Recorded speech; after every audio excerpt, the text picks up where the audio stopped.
Hello and welcome back to another Pressy H2 video. Today we have another career mode episode. It is episode 5 of season 3 of Everton career mode, and we start the day off against Arsenal. Just before we get started, I did just want to say, if you could, I would massively appreciate it if you smash that like button down below in support of the first 5 episodes so far this series. That is, of course, if you enjoy the video. If not, then tell me down below on how I can improve.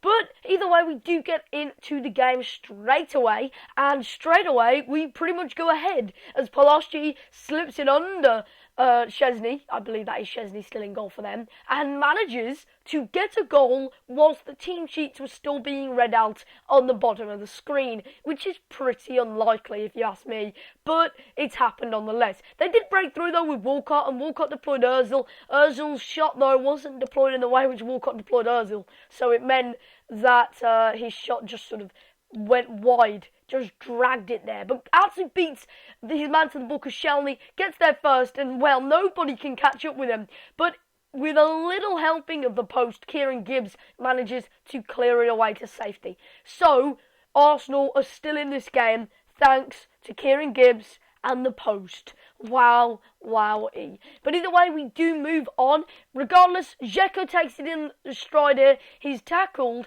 and he's brought down apparently, drawing a free kick. And I know that this is dangerous because Jean Moutinho got good curve, you can tell. But it was in fact Ozil in the end who had the shot. And well, he wasted it. I had a feeling Jean Moutinho could have done better with that because he really is very good at set pieces.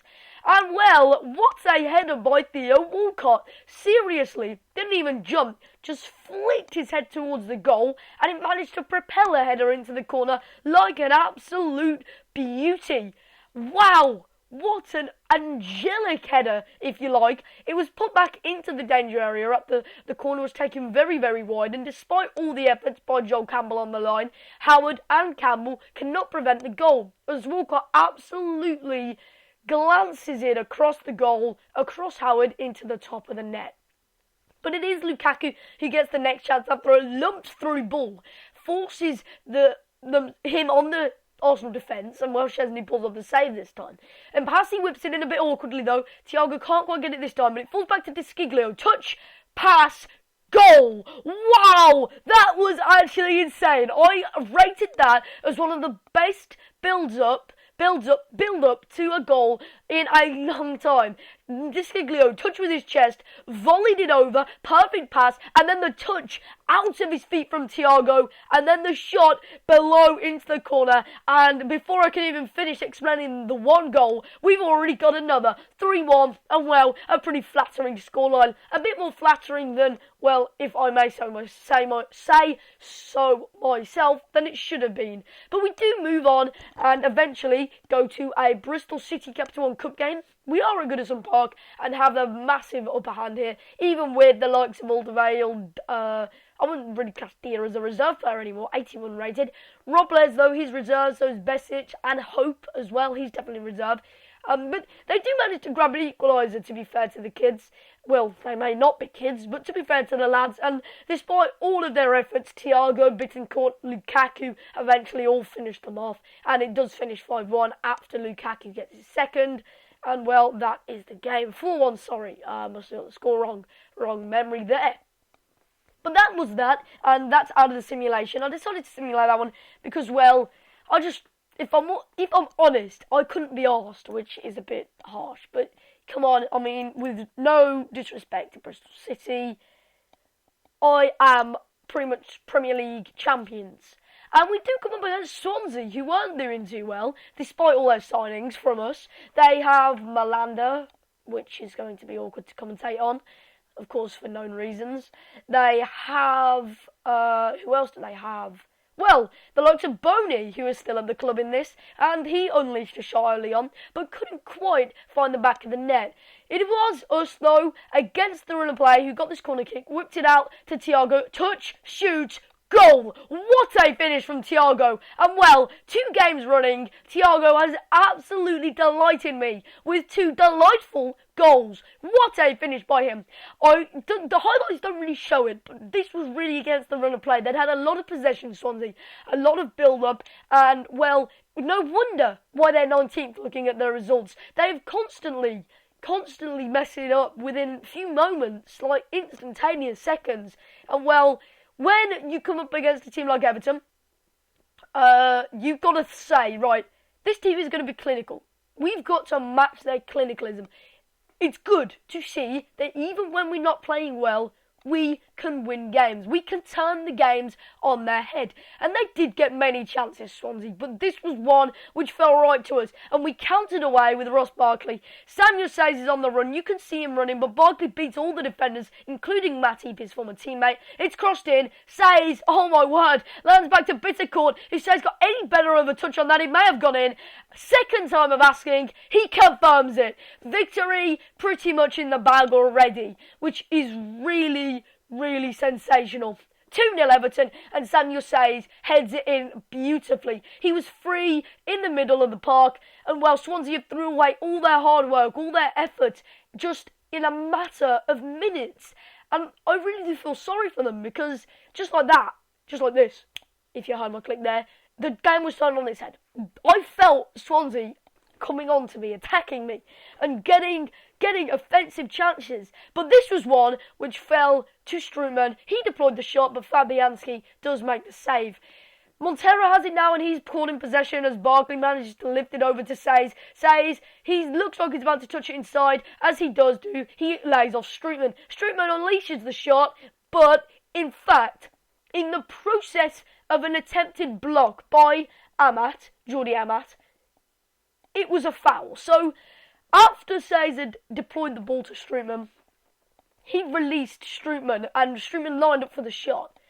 Amat read that shot and had only intentions to tackle or block the opposing opposition. So, Jordi Amat totally takes down Says in the process, debatably a penalty, but at the end of the day, he only had eyes for the ball. So, who knows, to be honest. However, Samuel Says was there, so you've got to be aware of your bearings, I suppose, and you can't just go sliding in and totally taking out a player when they're standing right in front of you and they don't even have the ball, because it was very dangerous and could, of course, say some harm. Luckily, it didn't, and luckily we converted that penalty. There is Matip. He must be really upset there, knowing that he's going to lose his former club. But Ki-Sung Young takes it into his stride. He plays it into Bonnie, who taps it to Naismith. Naismith, well, he met the ball first and put a very good shot up against his former teammate Howard. He did draw the corner, which Routledge was to take. Routledge, of course, coming on as the substitute, whips it in on the keeper, but Howard claims it first. Obeng's got it now, and he plays the ball over.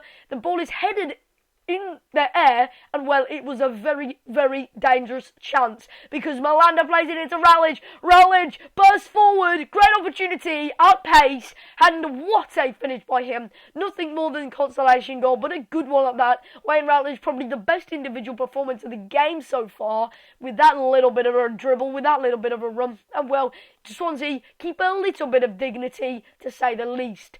But, you know, I started this game and I was like, what the hell is this team at the bottom of the table? They're playing better than Arsenal did against me. They were passing it, they were moving, they were making really good chances. But when they just fall apart like this, you realise why they're bottom of the table. Christophe Kramer, what a finish by him. Solo effort, solo run, and just smashes it into the corner. And I mean, that highlights why they are bottom of the table. And I feel sorry for them, because they really worked hard that game. It's just they get caught out too easily, and that is probably why they're not doing very well at the moment. But nonetheless, after pondering over Swansea's disappointing result, and I do hope Swansea stay up, because I like Swansea as a club. I know it's only FIFA, but, you know, I like Swansea as a team anyway, so I like to see the teams that I like develop on FIFA, teams such as Swansea, and I like to see teams up there who wouldn't really always be up there, teams that you'd find unique to be up there, like Southampton as well. Of course, that's happened in real life for them, but in the imaginary world of FIFA, it probably would never happen, which is unfortunate. Copenhagen are actually behind though as we start this game very, very brightly. But it was only 2 minutes later until Delaney got their opportunity. He whips it in and it's played into Cornelius. It's a great propelled header by Cornelius. Flicks his head backwards, but Howard was there to make the save, and his odd hand in the end, it was pretty routine. Atsu unleashed a shot as well, but it didn't have quite the venom that could take it past the goalkeeper without his reaction save, which was very, very good, by the way, as well. Whoever is in goal for their team, well, he played very, very well this game. 1-0 at half-time, and it looked like we were stirring up a bit of a banana skin here. We could easily slip on it, as the commentators say, and this was certainly our slip. Wow, what a goal! And I just wanted to highlight, as I pause here, the chances that we've had. And yes, 10-4 doesn't look amazing, but they've had one shot on target, and a lot of them, well, he can just shoot from there and score, yet I get in behind so many times, and just the keeper seems to make such good saves. Atsu was the perfect example. This one wasn't, though, because it managed to go in this time. Romelu Lukaku is very, very good in the Champions League at the moment. Certainly better than what he is in the Premier League, and I want that to continue to an extent. I don't want him to just be a cup striker, if you like, but I want him to sort of thrive. And at the end of the day, with Says doing so well in the Premier League, he's not going to thrive there anymore, is he? He's not going to be top scorer in the Premier League next season, not this season, I can guarantee you, because at the end of the day, he won't claim the Golden Boot 2 years in a row when he's got the competence of Samuel Sazen and Alberto Palosci, will he?